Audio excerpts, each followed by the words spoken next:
It's Heather from Simply Me to You. We're going to do another episode of No Shame, No Filter.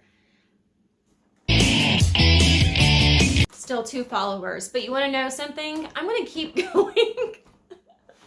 I'm going to keep going because why not? We should all keep going because we have to believe in ourselves, because if we don't believe in ourselves, who is going to believe in us? So yeah, let's just keep going. Okay, so let's see. Today, no shame, no filter. I'm going to talk about, it's a topic that's been so vastly talked about, but the desensitization of all of us. And I'm going to give a lot of examples. So I was born in 1979. For many of you, yes, it does mean I was on the ark with Noah. But what that basically also means is that I was an 80s and a 90s kid. I grew up watching shows like Family Matters, Full House, Growing Pains, Family Ties. Those are the shows that, someone like me grew up watching. Now, and I work from home. So now I will spend time, even if it's just background noise, even if I'm just interested in having something to entertain myself, I will watch Riverdale. I watched Who Killed Sarah, which was originally filmed in Spanish, but Netflix hired American actors to dub, so we don't have to read the screen the entire time. And it's a shame, more of us should speak Spanish. But the one that I'm watching now, it's in its 5th season, and you know how Netflix will tell you recommendations. So the one I'm watching now is Elite, which was filmed in Madrid, or at least that's where these children are attending school. Also filmed in Spanish, also Netflix.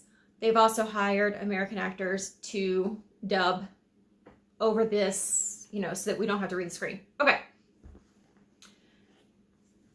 Then the other aspect of me that's a little bit different is that part of my youth was spent abroad. I am an Army brat.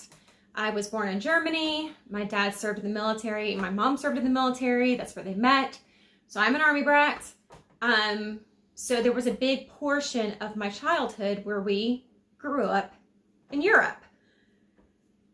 So when you watch these shows that are filmed not in the United States, and they are filmed in Europe, and they're showing that children are drinking alcohol at 15, 16, 17 years old, I'm not certain if it's like that now, but as a child who was in Europe, better grammar, as a child who was in Europe in the 80s and 90s, I do know that it wasn't uncommon for 16, 17, 18-year-olds to have a beer at dinner, or, if they, some of the local pubs or whatever, families would have a tab, and local children in Europe would just buy a beer and put it on the family's tab.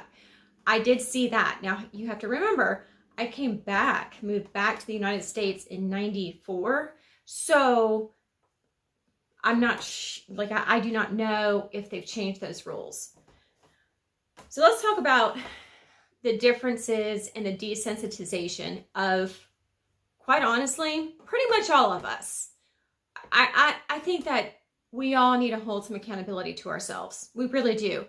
Unless we're living off the grid, maybe in a tiny house, minimalist, maybe they get a free pass, or maybe there's other, maybe some religions across the globe that don't allow electronic device usage, or some countries that may not have Wi-Fi available 24/7. But I'm going to say that the bulk of the world, I'm going to say we're all guilty. we're all guilty. So I was a child. You had like Wonder Years and Family Ties and Family Matters and Full House. But you had these shows where if they even said the D word, which back then was damn, like, you know, my parents would be like, oh, cover your ears. But now they're allowed to say the other D word, which is the equivalent of male's anatomy. I'm trying to keep this PG, people. And we don't even blink. I mean, we don't even blink. I have a child. My eldest was born in 97. And even through her time being in this world versus my other two children who were born in 2007 and 2008. So I have 97, 7, and 8, okay? Even in their lifetimes, it has changed. You know, it has changed. You know, there was a period where they started allowing words that were, ooh, should we go there? Should we go there? And, you know, the S word, the F word, which quite honestly is probably one of my favorite words because, you know, it's a noun, it's an adjective, it's an adverb. I mean, it's like the perfect word for everything, like when you're, especially when you're angry. But so my eldest in her lifetime versus her brother and her sister's lifetimes, as a parent, I've seen it change. You know, Die Hard, Bruce Willis, things are blowing up, people are blowing up. And, you know, my dad loved that movie, loved it, loved that movie. He did, loved it. And it had, I'm pretty sure it was rated R. Ugh, I don't know. I don't remember.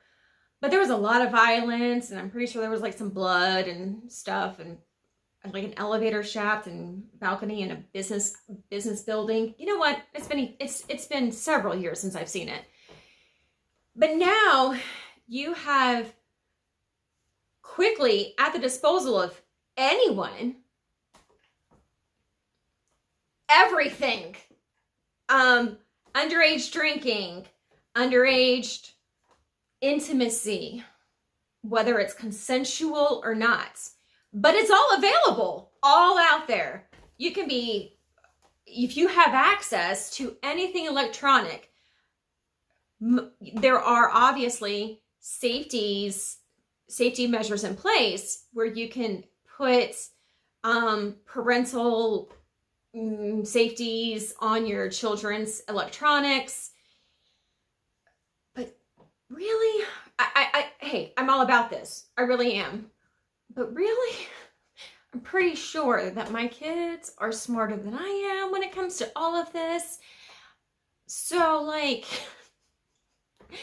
I would love to think that my children have never seen some of the things that I know they've seen. I mean, let's just be honest. So I'm part of the problem. I know I'm part of the problem. And there's something so beautiful about watching love stories unfold on screen. There really is. Absolutely.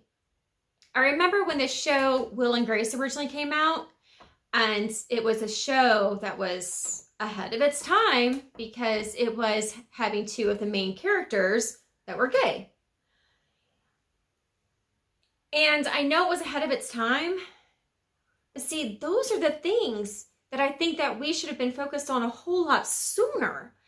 Not showing a bunch of skin or having, you know, teenagers in these TV shows getting absolutely hammered, but show love as love. Everyone has the right to love who they want to love. We're not barbarians anymore. We haven't been barbarians for hopefully hundreds of years. I mean, some could argue that it's only been a couple of decades, but still, we're not barbarians. Yet, Will and Grace was a show that was ahead of its time, because if you even had shows that hinted of a relationship that was gay, it would have never aired. Why? Why? And I've never understood that, because we have a huge society where if you have two women who are in a relationship, because, you know, women are curvy and sexy and voluptuous and we've got breasts, ooh, two lesbians in love, that is okay. It's always going to be okay because they're hot. Ooh, that's hot. That's sexy, steamy. I'm sorry, but men should, I mean, that's where we're messed up. We should have been able to put that on screen a lot faster than we were able to.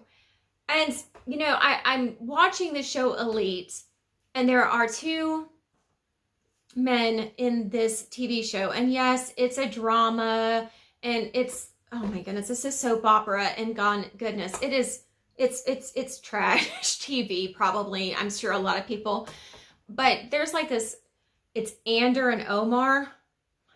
I love them. I love them so much. Like, I love their characters. I love them. But in the very first season, when you have, you know, there's a religious, you know, Omar is Muslim. Ander is, I think, maybe still trying to figure out what his orientation is.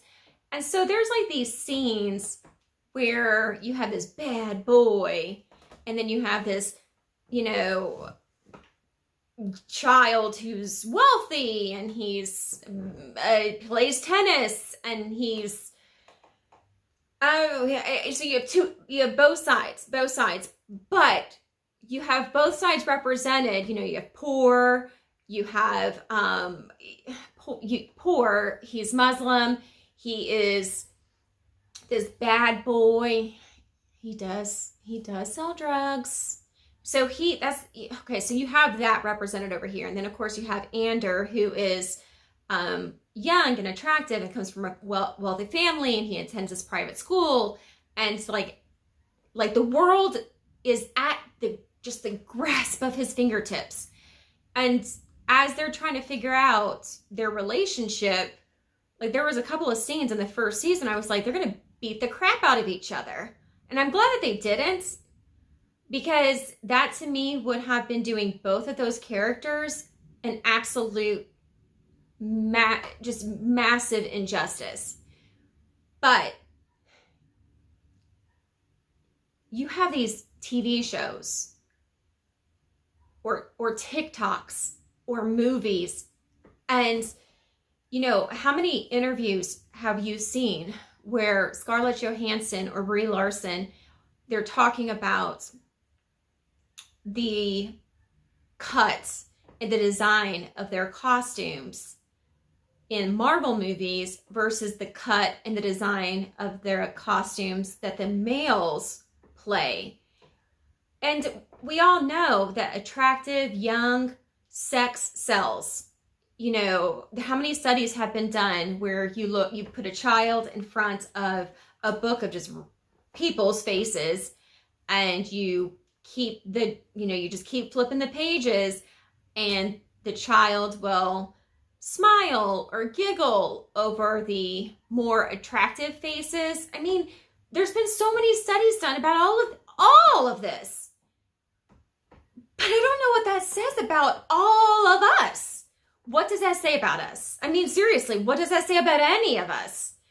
That's where I'm really kind of starting to worry. So I have a child who's going to be 25 this summer, and then I have two more that will be 15 and 14 in the upcoming months. And what she has been raised seeing, you know, you would cover the eyes or close the ears. And then what my other two have been raised seeing, it's unnerving, to say the least. It's absolutely unnerving. And we, as a society, seem to be perfectly okay with all of it. We keep selling these movies out. It's a huge market. Sex sells. Attractiveness sells. you know, you do have TV shows now, which I absolutely respect and love, like The Voice, where you have people auditioning with just their voice. And so you cannot make that initial judgment that most people would make on if this person's going to have talent. Is this person going to be able to be a pop star? Is this person going to be able to make it in the context of being able to sell millions of albums across the world? And a lot of the individuals who have been chosen based purely on their voice, but maybe by society standards, were not the most attractive in the whole world. Most of them are voted off pretty quickly. And so the premise of the show, having The Voice, and they're testing their voice, and then you have to turn chairs around and get your coach. But even that TV show, I mean, it does have its flaws, because, you know, you have to know, is this person marketable? Is this person relatable? Is this person going to sell out venues and make me money? And how disconnected are we really to knowing that human beings are human beings? And here's the thing, be very honest with you, I'm part of the problem. I watch these trashy shows. Yes. I mean, like, I really do love Wonder Years, the new version of Wonder Years, the remake rather. I just love it. I love the original. I think the remake that they released, I think it was in fall of 21. I mean, it's a great show. They've done a very, very, very good job with the release, or the renewal, remake. It doesn't matter. But we have an entire generation that has been desensitized to violence, to drinking, to drug use, to intimacy, consensual or not. And those things keep me up at night. Absolutely. Keep me up at night. And I monitor my own children. I have 2 daughters. I have a son. So the rule in my house is, well, one of my daughters is the one who's going to be 25 this summer. And then, so I monitor the girls, but obviously my 25-year-old, I mean, she'll be 25 next month. So that's a moot point. So I monitor the girls, and my husband monitors our son, because that way, if there's anything, you know, sometimes there's certain things that maybe you don't want your mom to see, or some things you don't want your dad to see. And so if you are able to not embarrass your child if they're curious or they have questions or whatever. So that's how we do it in our house. I monitor my daughter. He monitors our son. I don't know how you guys do it in your house. We do the best we can, but obviously if you go into TikTok land, I have seen my children, yes, my children, whom I love with all of my heart, waste hours, literal hours, going from one TikTok to the next. Just scroll, scroll, scroll, scroll. And don't get me wrong, some of these TikToks are like masterpieces.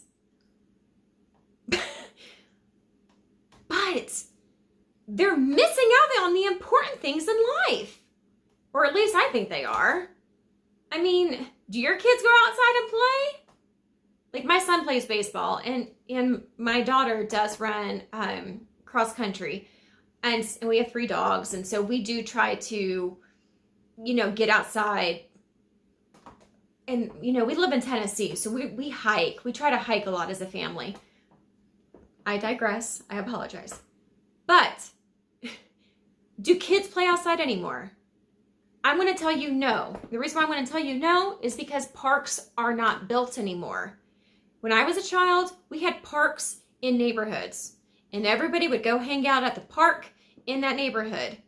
In the 80s and the 90s, you had, you know, children that were being kidnapped, and it became this huge thing. So kids stopped going outside and started playing video games or other things. And now everybody has a cell phone. So I know I'm part of the problem, and I don't know that I can fix it. So I am genuinely curious. Do you feel that your family has been desensitized? Do you watch any trash TV? If you do, I'm always looking for some new TV. I'm not going to lie.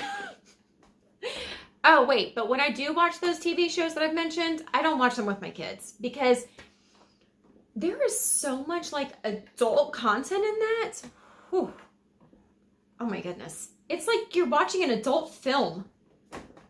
And the Who Killed Sarah and the Elite, those two shows that were originally filmed in Spanish, some of the most beautiful humans. Oh my goodness. You get the olive skin, those eyes, and these children speak multiple languages. And I know they're probably not children. They're not children. They play teenagers, but they're all, I'm sure they're in their 20s. But they speak French and Spanish and English. I mean, they speak multiple languages. See, that's where I messed up. My kids should be multi-languaged. I don't even think that's a word. Anyways, I want to know. Tell me below. Is your household desensitized? How do you fix it? Any recommendations? Do you have, where you eat dinner at the table and everyone has to leave the cell phone in their bedroom for the hour that you're eating dinner? Because I'm curious. All right, enough of me. You guys have a good rest of your day, and I will see you with the next video. Thank you.